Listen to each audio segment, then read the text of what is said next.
Hello दोस्तों, Radhe tutorial GK में आपका स्वागत है। चलिए आज स्टार्ट करते हैं आपके बीच बिहार एसएससी सचिवालय जो आया है CGL 4 उसके लिए अति महत्वपूर्ण प्रश्न आंसर। ये ऑब्जेक्टिव टाइप प्रश्न आंसर है। और देखिए, बिहार सचिवालय सहायक में टोटल 150 क्वेश्चन का पेपर होगा, जिसमें 75 नंबर का जीके जीएस होगा और 75 नंबर का मैथ रीजनिंग होगा, जिसमें 50 नंबर का जीके होगा और 25 नंबर का साइंस से होगा। वही बात किया जाए मैथ का, तो मैथ का 25 नंबर से मैथ होगा, 25 क्वेश्चन मैथ का होगा और 50 क्वेश्चन जो होगा रीजनिंग का होगा। तो यहाँ रीजनिंग का और जीके का दोनों का वेटेज बहुत ज़्यादा है, 50-50 क्वेश्चन है, और मैथ का और साइंस का 25-25 क्वेश्चन है। तो इसी चीज़ को ध्यान में रखते हुए हम आपके बीच जीके का क्वेश्चन लेकर के आए हैं, जो काफ़ी इम्पोर्टेंट है। तो आप ध्यान से वीडियो में बने रहिएगा और चैनल को सब्सक्राइब जरूर कर दीजिएगा। तो चलिए स्टार्ट करते हैं। पहला क्वेश्चन है कि अंतर्राष्ट्रीय प्रवासी दिवस कब मनाया जाता है। तो अंतर्राष्ट्रीय प्रवासी दिवस जो है वो 18 दिसंबर को मनाया जाता है। वही अगर भारतीय प्रवासी दिवस की बात किया जाए तो भारतीय प्रवासी दिवस जो है वो 9 जनवरी को मनाया जाता है, याद रखिएगा। सेकंड क्वेश्चन है, भारतीय थल सेना के लेफ्टिनेंट जनरल पद के समकक्ष भारतीय नौसेना के अंतर्गत कौन सा पद आता है। तो इसमें वाइस एडमिरल जो है वो भारतीय सेना के लेफ्टिनेंट जनरल पद के समकक्ष है, वाइस एडमिरल, याद रखिएगा। वहीं अगर बात किया जाए भारतीय थल सेना के शीर्ष 4 पद के बारे में, तो याद रखिएगा, पहला जो होता है भारतीय सेना का जो सबसे बड़ा पोस्ट होता है वो जनरल का होता है, फिर लेफ्टिनेंट जनरल होता है, फिर मेजर जनरल होता है, फिर ब्रिगेडियर होता है। और वही भारतीय नौसेना में अगर शीर्ष 4 पद का बात किया जाए तो ये एडमिरल होगा, वाइस एडमिरल होगा, रियर एडमिरल होगा और कमोडोर होगा। वही भारतीय वायुसेना के शीर्ष 4 पद का बात किया जाए तो एयर चीफ मार्शल होगा, एयर मार्शल होगा, एयर वाइस मार्शल होगा और एयर कमोडोर होगा। जो भी क्वेश्चन रहेगा उससे रिलेटेड जितनी क्वेश्चन बन सकती है, बहुत ज़्यादा तो नहीं क्योंकि वीडियो ज़्यादा लंबा हो जाएगा, उतना मैं आपको जानकारी देते चलूँगा। ठीक है, चलिए नेक्स्ट क्वेश्चन में, स्वदेश बांधव समिति की स्थापना किसने की थी। तो स्वदेश बांधव समिति की जो स्थापना है 1905 में अश्विनी कुमार दत्ता द्वारा की गई थी, अश्विनी कुमार दत्त के द्वारा की गई थी, और ये बरिसाल में की गई थी। जगह का नाम पूछेगा कि कहाँ, तो बरिसाल में। वहीं अजीत सिंह की बात किया जाए तो इन्होंने भारत माता सोसाइटी के जो संस्थापक सदस्य थे, भारत माता सोसाइटी की जो स्थापना हुई थी उसमें संस्थापक सदस्य अजीत सिंह थे। बात सचिंद्र सन्याल की, तो एचआरए जो हुआ था हिंदुस्तान रिपब्लिकन एसोसिएशन, जिसकी गठन 1924 में कानपुर में की गई थी। एक तो एचआरए था जिसका स्थापना सचिंद्रनाथ सन्याल किए थे, और वही एक था एचएसआरए, उसकी स्थापना 1928 में दिल्ली में की गई थी। उसका जो गठन है वो आज़ाद थे, भगत सिंह थे, ये सब मिल करके किए थे। तो ये भी याद रखिएगा। चलिए नेक्स्ट क्वेश्चन में आगे बढ़ते हैं। ल्यूकोप्लास्ट का कार्य क्या है। ल्यूकोप्लास्ट क्या कार्य करता है। तो ल्यूकोप्लास्ट का जो कार्य है वो कार्बोहाइड्रेट्स, वसा तथा प्रोटीन के रूप में भोजन को संचित करना, ये ल्यूकोप्लास्ट काम करता है। पौधे में देखिए 3 प्रकार के प्लास्टिड पाए जाते हैं।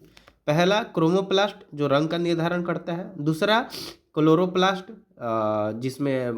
जिसके द्वारा पौधे जो है सांस लेते हैं, भोजन बनाते हैं, क्लोरोफिल जिसमें पाया जाता है, और क्लोरोप्लास्ट जो है पौधों में ही केवल पाया जाता है। और एक है ल्यूकोप्लास्ट। ल्यूकोप्लास्ट में कोई वर्णक नहीं पाया जाता है, जिसके कारण यह रंगहीन होता है। जो ल्यूकोप्लास्ट है वो रंगहीन होता है, क्लोरोप्लास्ट हरा होता है, और क्रोमोप्लास्ट जितने भी रंग होते हैं पौधे के, तरह तरह के रंग बिरंग पौधे देखते होंगे तो क्रोमोप्लास्ट के वजह से होते हैं। और इसके जो ये ल्यूकोप्लास्ट होते हैं ये सामान्यतः 3 प्रकार के होते हैं। पहला तो स्टार्च या कार्बोहाइड्रेट स्टोर करने वाले, जिसको एमाइलोप्लास्ट कहते हैं, वासा स्टोर करने वाले एलाइलोप्लास्ट कहते हैं, और प्रोटीन स्टोर करने वाले को एलेरोप्लास्ट कहते हैं। तो अब नेक्स्ट क्वेश्चन में चलते हैं। क्लोरोप्लास्ट के बारे में तो जानते ही हैं, ये सौर ऊर्जा को अवशोषित करते हैं और उसका उपयोग पौधों के लिए भोजन बनाने में करते हैं, और इसी में क्लोरोफिल पाया जाता है। क्लोरोफिल में मैग्नीशियम नामक तत्व पाया जाता है। नेक्स्ट क्वेश्चन चलते हैं। 2011 की जनगणना के अनुसार भारत में पुरुष साक्षरता दर क्या है। तो देखिए, जनगणना से क्वेश्चन बनता है, तो जनगणना का जो क्वेश्चन है हमेशा याद रखिएगा, जनगणना पढ़ लीजिएगा जरूर। तो 2011 की जनगणना के अनुसार जो भारत में पुरुष लिटरेसी रेट है वो 82.14% है। वही बात किया जाए महिला का तो 65.46% है। और ओवरऑल बात किया जाए भारत में लिटरेसी रेट तो अभी 74.04% है भारत में प्रेजेंट में। तो ये भी चीज़ याद रखिएगा। वही बात किया जाए देश में साक्षरता में सबसे ऊपर अभी केरल है और बिहार का स्थान जो है सबसे निचला स्थान है बिहार का। बिहार का पुरुष में स्त्री में दोनों में सबसे निचला स्थान है बिहार का। और बिहार का जो लिटरेसी रेट है वो बिहार में 63.82% है, जिसमें बिहार का पुरुष भी पूछता है और बिहार का स्त्री तो पूछता ही है, बीपीएससी में भी पूछा है कई बार। तो बिहार में पुरुष साक्षरता दर 73.4% है। वहीं महिला साक्षरता दर की बात किया जाए तो 53.8% है महिला साक्षरता दर। नेक्स्ट क्वेश्चन में आते हैं कि किस स्थल से प्रथम खेत यानी कृषि भूमि का साक्ष्य मिला है। मतलब कौन सा स्थल है जहाँ से ये पता चला है कि खेती भी होता था सिंधु घाटी सभ्यता में। तो ये मेहरगढ़ है। मेहरगढ़ से जो है ये पाकिस्तान के बलूचिस्तान प्रांत में स्थित है मेहरगढ़। यहीं से ये जानकारी मिला है कि यहाँ पहले कृषि होता था। सर्वप्रथम जानकारी यहीं से मिला है। हड़प्पा कालीन सभ्यता जो है याद रखिएगा। हड़प्पा कालीन सभ्यता के बारे में अच्छा से पढ़ लीजिएगा, जिसको सिंधु घाटी सभ्यता कहते हैं। और मोहनजोदाड़ो सिंधु घाटी क्वेश्चन पूछता है मोहनजोदाड़ो किस नदी के तट पे है, तो सिंधु नदी के तट पे। सिंधु घाटी सभ्यता पूछ देता है तो ये आपका रावी नदी के तट पे। तो ये सब क्वेश्चन का जानकारी रखिएगा, कौन सा किस तट पे था। उत्तरी जिला क्या था, दक्षिणी क्या था, पश्चिमी क्या था, पूर्वी क्या था, तो ये सब भी जानकारी रखना जरूरी है। चलिए बढ़ते हैं नेक्स्ट क्वेश्चन में। किसी राज्य में विधान परिषद का सृजन या किसी राज्य से विधान परिषद का उत्सादन किया जा सकता है, इस बात का उल्लेख भारतीय संविधान के किस अनुच्छेद में किया गया है। तो ये जो है आर्टिकल 169 में बताया गया है कि किसी भी राज्य में विधान परिषद का कैसे सृजन होगा या कैसे उसका खत्म होगा। तो विधान परिषद जो है कुल मिलाकर के अभी भारत में 6 राज्यों में है।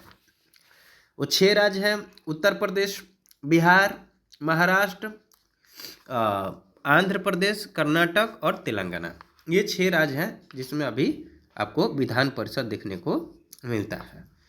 और विधान परिषद जो है सबसे पहले इसको सृजन करने के लिए वहाँ का विधानसभा प्रस्ताव लाती है। और विधानसभा प्रस्ताव लाएगी, हो जाएगी विधानमंडल में। उसके बाद से जाकर के वोटिंग होता है 2/3 सदस्य द्वारा। उसके बाद जाकर के ये प्रस्ताव पारित होती है। संसद जो है विधि द्वारा किसी राज्य में विधान परिषद का सृजन या किसी राज्य से विधान परिषद का उत्सादन कर सकेगी, ये आर्टिकल 169 कहता है। यदि उस राज्य की विधानसभा ने इस आशय का संकल्प विधानसभा की कुल सदस्य संख्या के बहुमत द्वारा तथा उपस्थित एवं मतदान देने वाले सदस्यों की कम से कम 2/3 बहुमत द्वारा पारित कर देता है तब। तो ये चीज़ें हैं। विधान परिषद जो है उसका अगर बात किया जाए सदस्य का कार्यकाल तो 6 वर्ष होता है। और 1/3 जो सदस्य हैं हर 2 साल पे रिटायर होते हैं। अब आते हैं नेक्स्ट क्वेश्चन में। तो नेक्स्ट क्वेश्चन जो है आर्टिकल 167 भी समझ लेते हैं। तो आर्टिकल 167 के अंतर्गत आपका राज्यपाल को सूचना देना मुख्यमंत्री का कर्तव्य है। फेमस क्वेश्चन है कि राज्यपाल को जो मुख्यमंत्री का क्वेश्चन पूछता है तो मुख्यमंत्री के कर्तव्य के बारे में किस आर्टिकल में व्याख्या किया गया है। तो ये अनुच्छेद 167 के अंतर्गत यह व्याख्या किया गया है कि राज्यपाल जो है मुख्यमंत्री को सूचना देगा। वही आर्टिकल 168 के अंतर्गत प्रत्येक राज्य के लिए एक विधानमंडल होगा जो राज्यपाल एवं एक सदन या दोनों सदनों से मिलकर बनेगा। तो विधानमंडल के बारे में व्याख्या जो किया गया है 168 में किया गया है। नेक्स्ट क्वेश्चन में चलते हैं। मराठा के किस पेशवा के बाद पेशवा पद जो है वंशानुगत हो गया। तो इसका जो आंसर होगा वो बालाजी विश्वनाथ होगा। बालाजी विश्वनाथ के बाद जो है पेशवा पद वंशानुगत हो गया। बालाजी विश्वनाथ को 1713 ईस्वी में छत्रपति साहू जी जो थे महाराज ने पेशवा बनाया था। शिवाजी के बाद साहू जी, शिवाजी के बेटा जो थे संभाजी, तो संभाजी को भी गिरफ्तार कर लिया गया था। तो साहू में ताराबाई के बीच में युद्ध हुआ था, ताराबाई बीच में आ गई थी। तो साहू जी जो थे वो 1713 ईस्वी में थी बालाजी विश्वनाथ को मराठा का अथी पेशवा बनाया और पेशवा पद उसी समय से वंशानुगत हो गया था। बालाजी विश्वनाथ की मृत्यु के बाद उनका पुत्र बाजीराव प्रथम पेशवा बनते हैं। बाजीराव प्रथम जो थे वो उनका कार्यकाल जो था 1720 से 40 तक। वही बाजीराव प्रथम की मृत्यु के बाद उनका पुत्र बालाजी बाजीराव यानी जिसे नाना साहब कहते थे वो पेशवा बनते हैं। और बालाजी बाजीराव के ही समय में पानीपत का तृतीय युद्ध हुआ था 14 जनवरी 1761 को, ये भी याद रखिएगा। चलिए नेक्स्ट क्वेश्चन में आगे बढ़ते हैं। राज्यों का वर्गीकरण सर्वप्रथम किसने किया था? राज्य का वर्गीकरण, तो राज्य का वर्गीकरण जो है सर्वप्रथम अरस्तु ने किया था।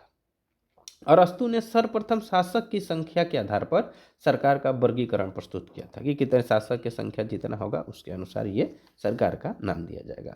अगर एक व्यक्ति का शासन है तो वहाँ राजतंत्र कहा जाता है, अरस्तु ने बताया था। अगर कुछ व्यक्तियों का वहाँ शासन है तो उसे कुलीन तंत्र, वही बहुत से व्यक्तियों का अगर शासन है तो मध्य वर्ग तंत्र। तो ये चीज़ें भी याद रखिएगा। तो इसका आंसर हो जाएगा आपका अरस्तु।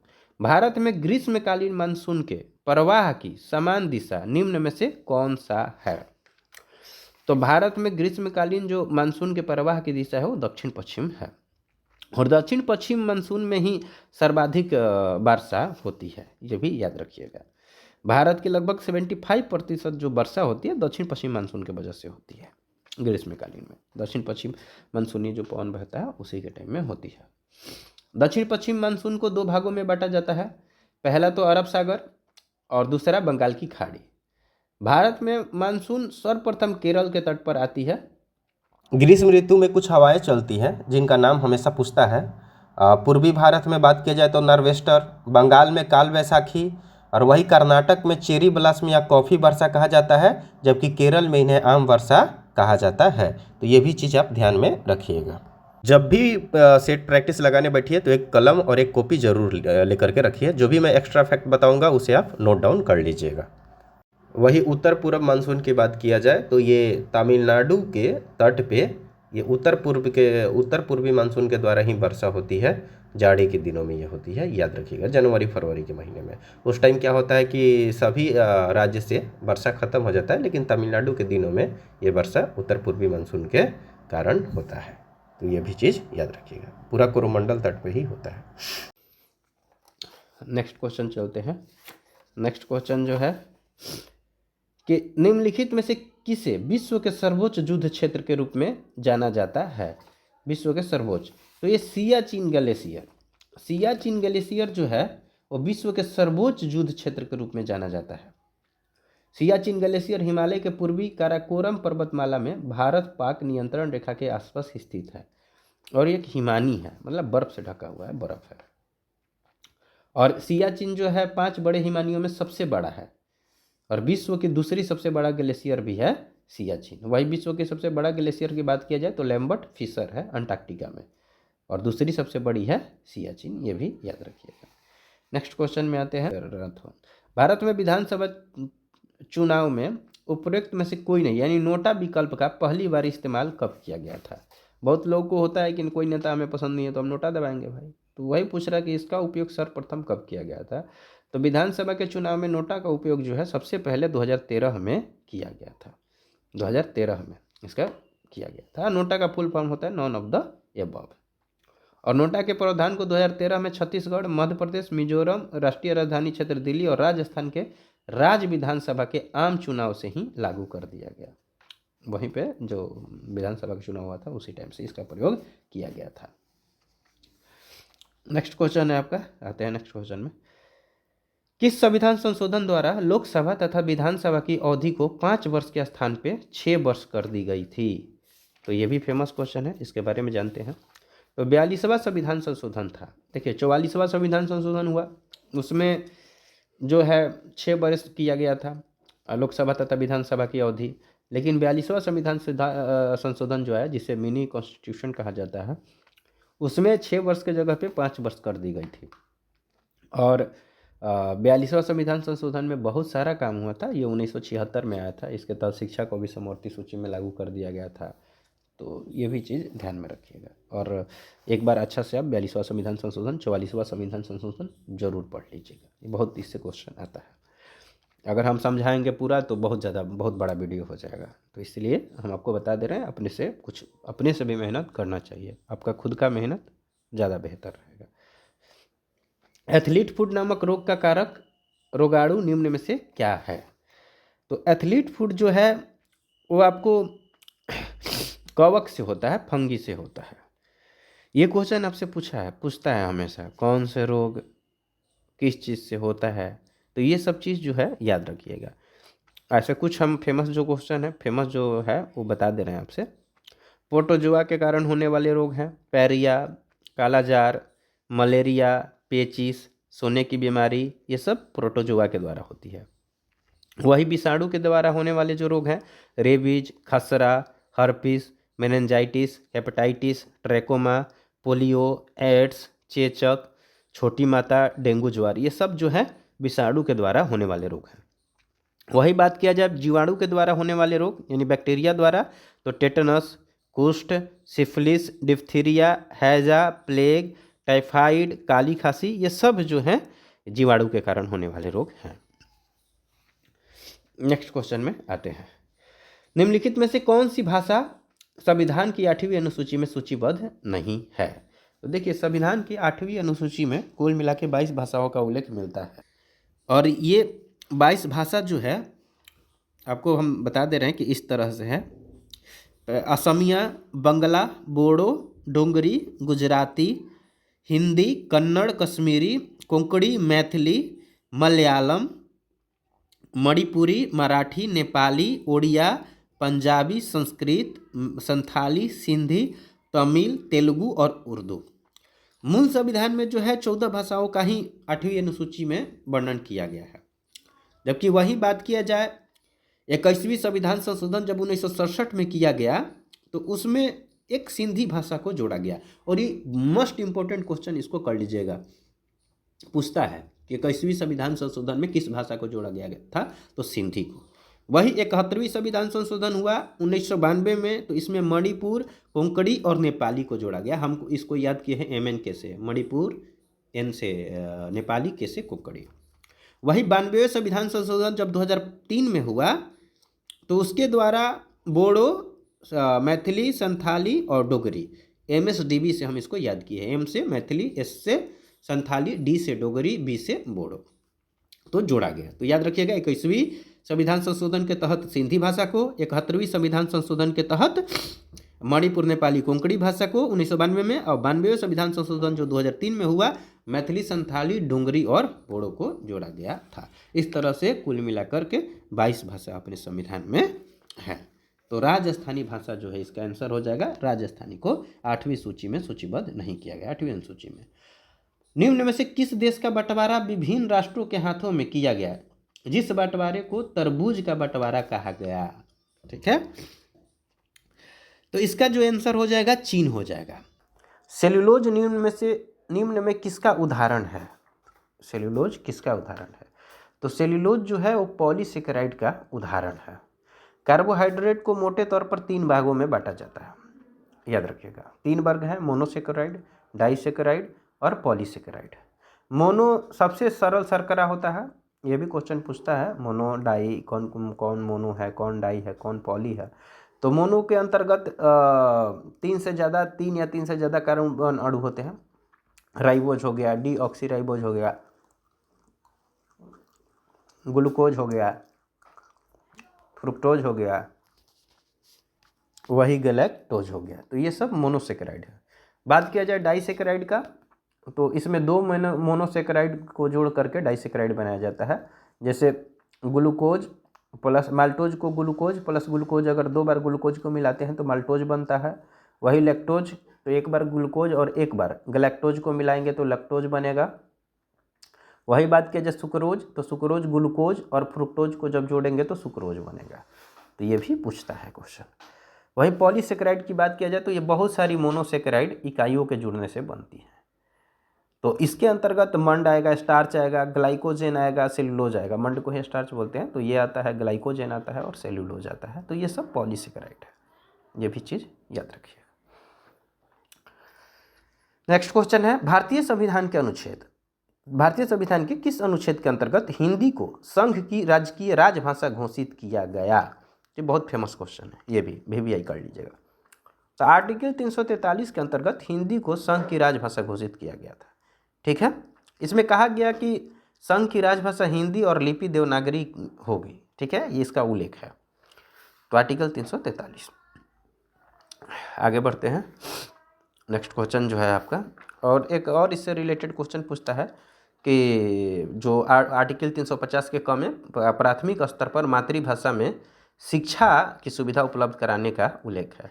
वही अगर बात किया जाए राज्य के भाषा के संबंध में, तो आर्टिकल 345 में राज्यों की क्या भाषा है, क्या भाषा होगी, उसके बारे में उपबंध जो है वो आर्टिकल 345 में।